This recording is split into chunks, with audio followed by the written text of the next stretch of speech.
मित्रों, आज के इस वीडियो में हम महादेवी वर्मा द्वारा लिखित संस्मरण मैथिली शरण गुप्त को देखने जा रहे हैं।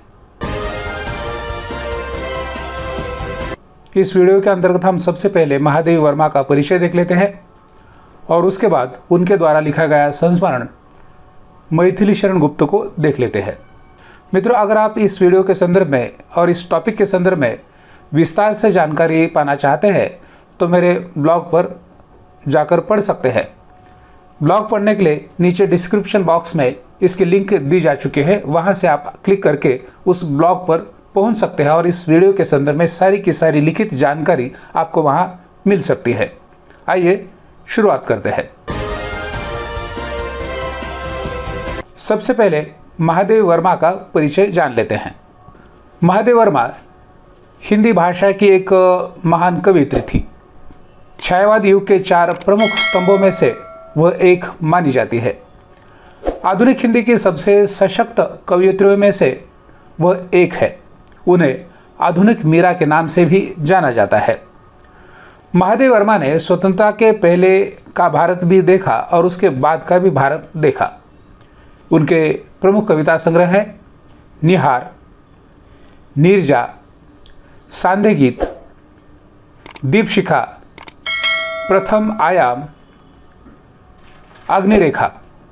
उसी प्रकार आत्मिका, परिक्रमा, संधिनी, यामा, गीत पर्व, दीप गीत, स्मारिका, नीलांबरा आदि उनकी कुछ काव्य कृतियां हैं। उनका गद्य साहित्य इस प्रकार है। उनका रेखाचित्र है अतीत के चलचित्र। उसके बाद संस्मरण है पथ के साथी, मेरा परिवार। कुछ उनका गद्य साहित्य भी है, उनमें जैसे क्षणदा, उसी प्रकार कहानियों में गिल्लू। महादेवी वर्मा उनके समय की लोकप्रिय पत्रिका चांद तथा साहित्यकार मासिक पत्रिका का भी संपादक रही है। हिंदी के प्रचार प्रसार के लिए उन्होंने प्रयाग में साहित्यकार संसद और रंगवाणी नाट्य संस्था की स्थापना की। यह था महादेवी वर्मा का संक्षिप्त परिचय। मैथिली शरण गुप्त, यह संस्मरण मैथिली शरण गुप्त के जीवन की विविध विशेषताओं से भरा हुआ है। प्रस्तुत संस्मरण में महादेवी वर्मा ने मैथिली शरण गुप्त के बहुआयामी व्यक्तित्व का परिचय दिया है। वह मैथिली शरण गुप्त को कब से जानती है, इसका उत्तर उनके पास नहीं है। इस प्रश्न के साथ उनकी स्मृति अतीत तक पहुंच जाती है और एक धूमिल पृष्ठ पर उंगली रख देती है, जिस पर न वर्ष है न तिथि है। महादेवी वर्मा की बचपन से ही जिज्ञासा बड़ी तीव्र थी। बिना कार्य कारण स्पष्ट किए उनके लिए एक पग बढ़ना भी मुश्किल हो जाता था। वो सोचती थी कि बादल पानी बिना बरसाए रह सकते हैं, परंतु पानी तो उसके बिना बरस नहीं सकता।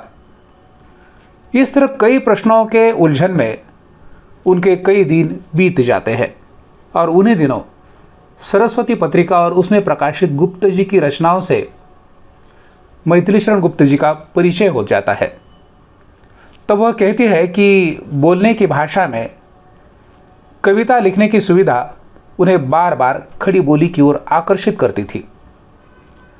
अपनी काव्य रचना को लेकर जब भी कोई समस्या महादेवी जी को होती थी तो वे तत्काल पंडित जी के सामने रख देती थी। महादेवी वर्मा बताती है कि खड़ी बोली की तुकबंदी से उनका जो परिचय हुआ उसे वह गुप्त जी का परिचय ही मानती है। महादेवी वर्मा जी स्पष्ट करती है कि गुप्त जी की रचनाओं से उनका जितना दीर्घकालीन परिचय है उतना उनसे नहीं है। महादेवी वर्मा ने मैथिली शरण गुप्त जी के एक चित्र को भी याद किया, जिसमें दाढ़ी और पगड़ी एक साथ उत्पन्न हुई सी जान पड़ती है। मैथिली शरण गुप्त जी के बाह्य दर्शन में ऐसा कुछ नहीं है जो उन्हें असाधारण सिद्ध कर सके। साधारण मंझोला कद, साधारण छरहरा बदन, साधारण गहरा गेहुआ या हल्का सांवला रंग, साधारण पगड़ी, अंगरका, धोती या उसका आधुनिक संस्करण गांधी टोपी, कुर्ता, धोती और इस व्यापक भारतीयता से सीमित सांप्रदायिकता का गठबंधन सा करती हुई तुलसी कंठी।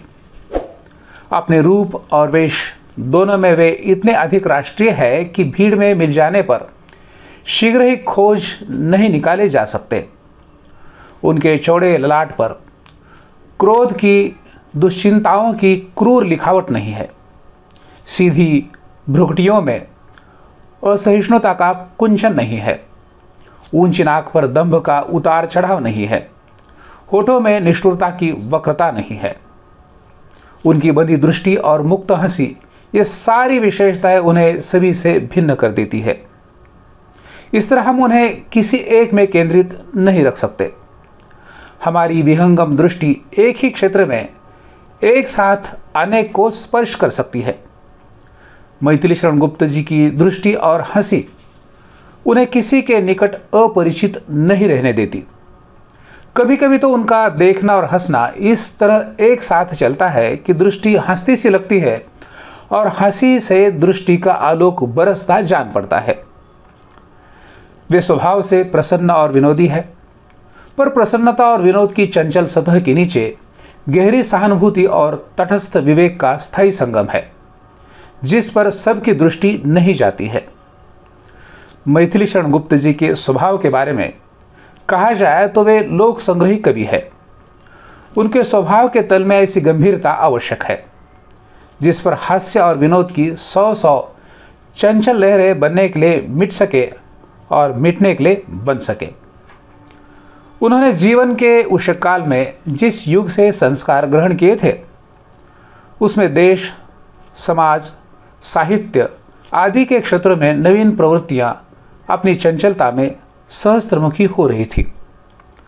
परंतु उनका गंतव्य प्राचीन संस्कार समुद्र ही था, जो न स्वयं चंचल था और न अपनी परिधि में आने वाली धाराओं को चंचल होने देता था।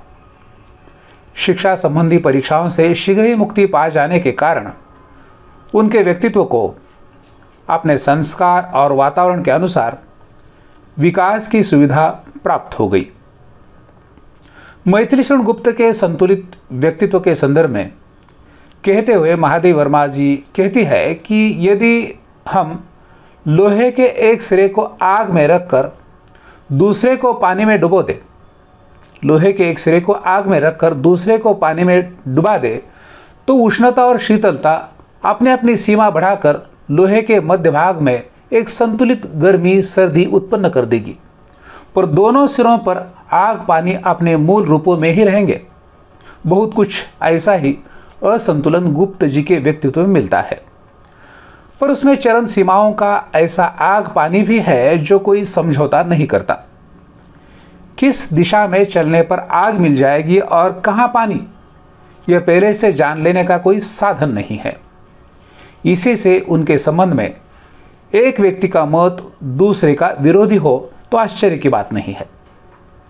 बिजली के पॉजिटिव और नेगेटिव तारों के समान दो कोमल कठोर तार उनके संपूर्ण व्यक्तित्व में एक साथ फैले हुए हैं। उनके जीवन और साहित्य में उन तारों के संयोग को ही उजाला है। साधारण और असाधारण बालक दोनों में अंतर होता है। साधारण बालक कुछ ऐसा होता है जैसे कि संस्कृत के विषय में प्रश्न करेंगे, यह सोचकर उसके कुछ पूछने से पहले वे शिव तांडव स्तोत्र सुनाने लगे, जो न उसकी पाठ्यपुस्तक में था और न पठित पाठों के समान सरल था।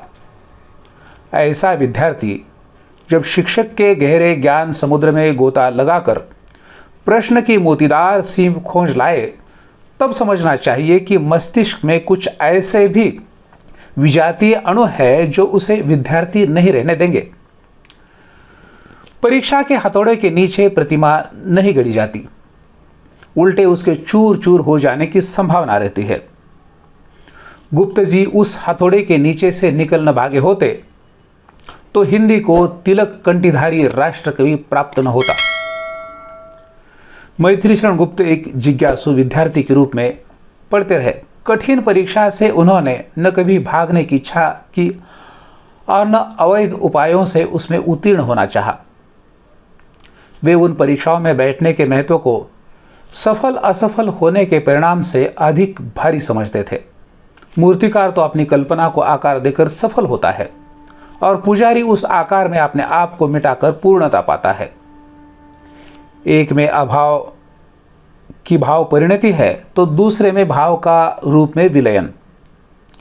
मैथिली शरण गुप्त जी कवि भी है और भक्त भी, अतः निर्वाण भी उनके स्वभाव में है और निर्मिति के प्रति आत्मसमर्पण भी। साहित्य में उन्हें ऐसी कथाएं चाहिए जो लोक हृदय में प्रतिष्ठा पा चुकी हो, पर उस परिधि के भीतर हर चरित्र का कुछ नया निर्माण उनका अपना है। वे रामायण को नहीं भूलते, पर रामायण का जिन्हें भूल गया उन चरित्रों को अपने ढंग से स्मरण करते हैं। वे महाभारत के स्थान में कोई अन्य कथा नहीं खोजेंगे, पर महाभारत के भीतर खोए किसी साधारण पात्र को खोज लेंगे। ये कथाएं अनेक युगों की लंबी यात्राओं का आंधी पानी धूप छाया सहते सहते धूमिल हो गई है, पर जिन्हें ये वहन करके लाई है वे पात्र गुप्त जी के आंसुओं में धुल धुल कर नए रंगों में उद्भासित आज के प्राणी बन चुके हैं। उनके साहित्य में जो नया है उसका मेरुदंड पुराना है और जो पुराना है उसका रंग नया है। उन्हें परिवार ऐसा मिला जिसकी प्रतिष्ठा के ऊंचे पर्वत के चारों ओर अर्थ संकट की खाई गहरी होती जा रही है। गुप्त जी को ऋण का भार रईसों के उत्तराधिकारियों से प्राप्त हुआ। इस ऋण के भार को वे साधारण रहन सहन और स्व अर्जित संपत्ति के आधार पर सह सके। अर्थ संकट की दुर्गम घाटियां पार करनी पड़ी। इंडियन प्रेस ने उनकी कृति रंग में भंग छापकर भी कुछ पारिश्रमिक नहीं दिया। गुप्त जी की स्पष्टवादिता के प्रसंग भी उल्लेखनीय है। यहां मौन रहना चाहिए, वहां वे सब कुछ कह देंगे। उस संबंध की कुछ घटनाओं के स्मरण मात्र से हंसी आ जाती है। एक संस्था की विशेष बैठक में वे आहूत थे। बैठक के कुछ पहले कुछ व्यक्तियों ने आपस में विचार विनिमय कर कुछ अपना कार्यक्रम निश्चित बना लिया था। उसी के अनुसार बैठक में प्रस्ताव और उसके अनुमोदन होने लगे। पूर्व विचार विनिमय के समय कुछ लोग अनुपस्थित थे। उनकी जिज्ञासा के उत्तर में वे बोल उठे, हाँ महाराज, हम लोग बात करके पहले ही यह निश्चय कर चुके हैं। इनके इस उत्तर से अन्य सदस्य निरुत्तर हो गए। तब उन्होंने क्षमा याचना की मुद्रा में कहा, हमारे साथी मौन है, इससे जान पड़ता है कि हमने बताकर ठीक नहीं किया। एक और घटना का जिक्र प्रस्तुत संस्मरण में हुआ है जिसमें मैथिली शरण गुप्त के सरल स्वभाव के दर्शन होते हैं। साहित्यकार संसद के लिए गंगा तट पर जमीन खरीदने का निश्चय हुआ। साहित्यकार संसद के लिए गंगा तट पर जमीन खरीदने का निश्चय हुआ जब वे महादेव वर्मा के साथ उस भवन को देखने के लिए निकले। तब उन्होंने महादेवी से क्रय विक्रय का अनुभव न होने के कारण कुछ न बोलने को कहा। वे चाहते थे कि गृह स्वामी अर्थात मकान मालिक से बात कर सौदा कम दाम में तय करा देंगे। लेकिन जब वे उस भवन तक पहुंचे और उन्होंने सामने बहती शांत शीतल गंगा नदी को देखा, उसी प्रकार गंगा तट पर एक बड़े कमल सा रखा हुआ मंदिर देखा, तो वे सौदे की सारी बातें भूल गए। वैसे तो खरीदने और बेचने वाले दो भिन्न भिन्न छोरों पर चलते हैं। एक व्यक्ति वस्तु का मूल्य घटाने के लिए अनेक कल्पित दोषों का आरोप करता है, तो दूसरा उसका मूल्य बढ़ाने के लिए कल्पित गुणों का उल्लेख करता है। इस व्यवहार में बीज की स्थिति तक पहुंचते पहुंचते दोनों की अतिरंजकता में असंतुलन आ ही जाता है। यदि हम मन की प्रसन्नता को छिपा कर कह सकते हैं कि इसके एक ओर नाला, दूसरी ओर बालू का ऊसर कगार है, अतः यह स्थान काम का नहीं है, या गंगा के तट पर होना ही इसका दोष है, क्योंकि उसकी धारा धीरे धीरे जमीन बहा ले जाएगी, तो गृह स्वामी की प्रशंसा का पलड़ा अधिक न झुकता। पर गुप्त जी से यह साधना संभव नहीं थी। उनकी कंठ और तन्मयता देखकर गृह स्वामी को इस निर्णय पर पहुंचते देर नहीं लगी कि जिसका अध्यक्ष ऐसा सरल विश्वासी है, उस संस्था से सौदा करने में क्यों हानि उठाई जाए। मैथिली शरण गुप्त के बारे में कहा गया कि उनकी दृष्टि में वही रहता है जो उनके हृदय में है, और हृदय में वही रहता है जो वचन में है।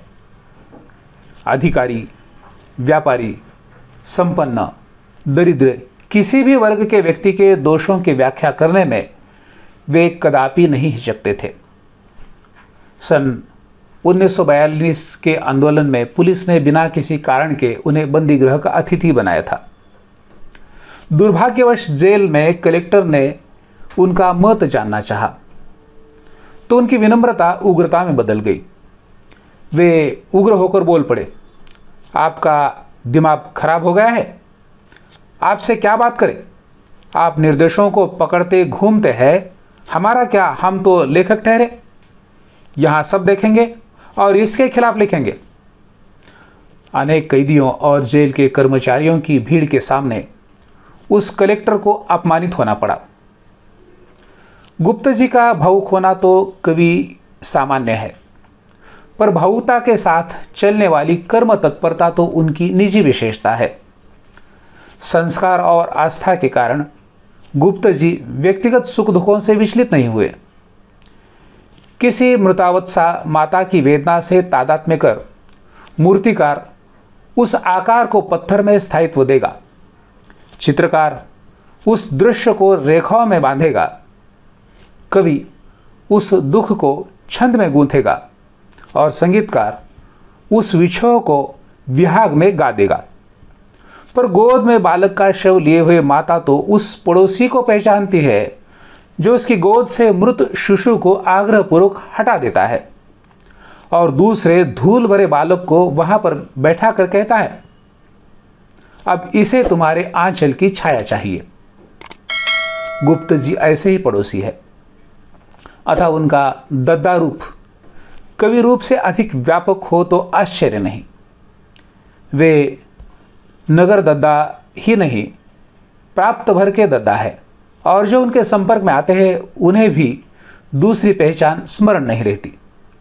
किसी का बनता हुआ मकान देखना, किसी के नई दुकान का निरीक्षण करना, किसी के छप्पर के संबंध में सलाह देना, किसी के खेत के बारे में पूछना आदि कार्य वे महज भाव से करते चलते हैं।